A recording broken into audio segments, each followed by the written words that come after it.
அஸ்ஸலாமு அலைக்கும் வரஹ்மத்துல்லாஹி வபரகாத்துஹு. அல்ஹம்துலில்லாஹ் வஸ்ஸலாத்து வஸ்ஸலாமு அலா ரசூலில்லாஹ் வபஅத். கண்ணியத்திற்குரிய எல்லாம் அல்ல அல்லாஹ்வின் நல்லடியார்களே, தினம் ஒரு இறைவசனம் அறிந்து கொள்வோம். அல்ஹம்துலில்லாஹ். இன்றைக்கு நாம் பார்க்க இருப்பது சூரத்துல் பக்ராவுடைய 110வது வசனம், 2வது அத்தியாயத்தின் 110வது வசனம். என்ன வசனம் அது? பாருங்கள். வஅகீமுஸ் ஸலா வஆத்துஸ் ஸகா وَمَا تُقَدِّمُوا لِأَنفُسِكُم مِّنْ خَيْرٍ تَجِدُوهُ عِندَ اللَّهِ إِنَّ اللَّهَ بِمَا تَعْمَلُونَ بَصِيرٌ. என்ன பொருள் இதற்கு? இன்னும் தொழுகையை முறையாக நிறைவேற்றியும் ஜகாத்தையும் கொடுத்து வாருங்கள்.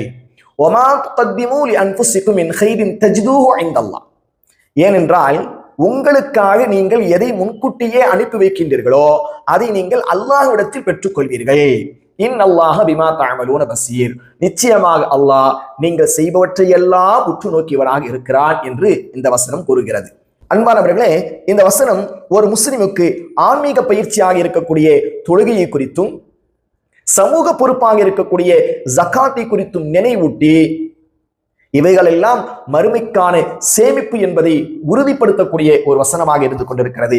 எனவே அன்பிற்கினிய அல்லாஹ்வின் நல்லடியார்களே, அல்லாஹ் ரப்புல் ஆலமீன் நம்மின் மீது எவைகளை எல்லாம் கட்டளையிட்டு இருக்கின்றானோ அவைகளை முறையாக செய்து நாளை மறுமையில் அல்லாஹுடைய அருளையும் அன்பையும் பெற்று சுவர்க்கத்திற்குரியவர்களாக மாறுவதற்கு முற்படுவோம். எல்லாம் அல்ல அல்லாஹ் ரப்புல் ஆலமீன் அத்தகைய நற்பாக்கியவன்கள் கூட்டத்தில் நம் அனைவர்களையும் ஆக்கி அருள் புரிவானாக. இன்ஷா அல்லாஹ் மீண்டும் ஒரு இறைவசனத்தோடு உங்களை சந்திக்கின்றேன். வஸ்ஸலாமு அலைக்கும் வரஹ்மத்துல்லாஹி வபரகாத்துஹு.